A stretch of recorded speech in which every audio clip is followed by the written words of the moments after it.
Hello, my friends. Let's talk about a postcard campaign that we can queue up and execute on March 15th.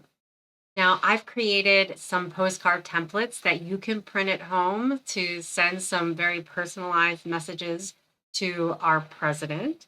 I have a couple of those here to show you as an example, and of course, you can see them up on the screen as well.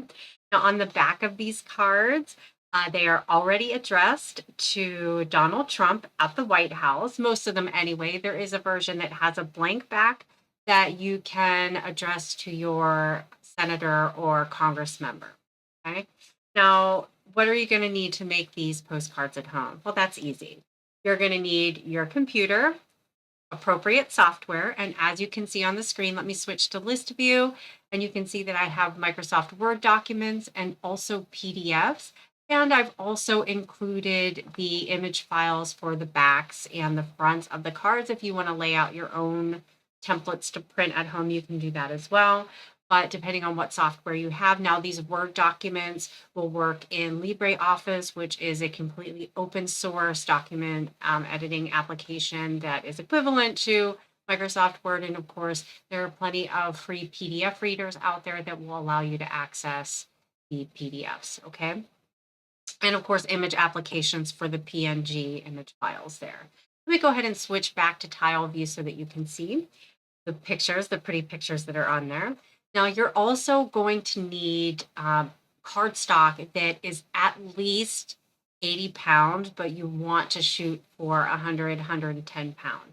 Now, if you are going to purchase that 110 pound, I have a couple of options here for DEI friendly stores and shops that you can buy your paper at. One is Michael's. Michael's, very blue company supporting DEI across the board. You can see they have this 100 pack of 110-pound white paper there for $17. Then we have JOANN's. JOANN's is also very DEI friendly, so do all your craft shopping at JOANN's and Michael's if you must. This pack again is a 100 pack of 110-pound white paper for $14. And then finally, over at Office Depot. Office Depot is a DEI friendly company and they do a little bit of both, but they support more Democrats than they do Republicans. So we'll give them a pass. And here you can see a 250 pack of 110-pound cardstock is 17 bucks. So there's some places where you can get some DEI friendly purchases done to make your postcards. And of course, you're going to need some kind of pen or marker to write your message on the back. And you're going to need a first class postage stamp from the United States Postal Service. I'll show you how to create your cards from the templates, and then you can go ahead and send your messages, get it queued up, get it ready to go. And then on the 14th or 15th, just take it to the post office, drop it in the mailbox, and hopefully that weekend we are going to bombard Donald Trump and his White House with messages like hiring a Nazi makes you a Nazi, or defend America and impeach Trump and Vance. You get creative with your messages. I'm sure you will have some fun things to say. But let's get you started with these templates. Let's step on over here. As I said, I have Word documents and PDF. I'm going to show you the PDF process. But by all means, if you want to use the Word document and you want to swap out the addressed background, and you can see down here I have the image of the pre-addressed back and the no address back there. So you can download these files, customize them however you like, okay? And let me show you how to get the best print out of them for that. I'm going to open this Nazi is as Nazi does PDF. And if I click on it, it will open it full screen. And then you can use the scroll bar on your mouse or the scroll wheel on your mouse to scroll down and see that it is an addressed version. Now you can click this download button right here, or if you're in this view and you know you want this file, you can just click that download button there. And it will download to your default downloads folder. In my case, I do use my Windows downloads folder for my downloads. And as soon as it finishes, it should pop up here. Maybe I didn't click it good.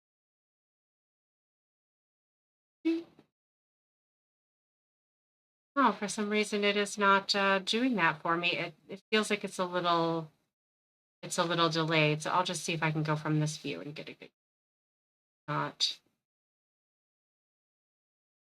There we go. Now it's clicking. There is just a little bit of a lag. So there you go. And you'll see it pops up in the upper right corner as soon as it's done down. Oh, here's all my clicks. So I guess be patient is the lesson here. But I'm going to go ahead and open the file from that dialog. And in my case, because of the software I have installed on my computer, it just opens in my browser. Yours may open in your PDF reader application. So once you get here, you can click on the print button to print. Now, when it comes to printing PDFs, you're going to want to set a few settings. And I like to go to my main print dialog. So down at the bottom of this window, sometimes you can have that link to get there. I'm just going to click that right now and go there because I like to be able to apply more settings to my prints. In this case, we do want to duplex print. Duplex means front and back. And when given the option, you want to flip it on the long edge, and that will make sure that everything lines up pretty good. You can leave it on the plain paper. I find that it prints a little better if I leave it on the plain paper, but if you have other options, feel free to go ahead and set them. I don't set that. For the print quality, you want to go high. If you want to do a test run before you print your actual postcards, you can go ahead and just set it to fast, and that'll kind of give you a draft print without using up too much of your ink. But I already know that this is going to print okay, so I'm going to select high there. And of course, depending on the printer you have installed, you have other options available to you. It's just when it comes to the PDFs, when you have the option, you don't want to use the fit to page option. You want a normal size or use actual size. You don't want to stretch it to the size of the page, okay? You want to use the actual size. So I'm going to go ahead and click OK. And then I will go ahead and print my postcards. Once they are printed, you can just use some scissors, cut them out, write your nice message on the back, add your postage stamp, and get ready to mail it on March 14th or 15th. Thanks for stopping by.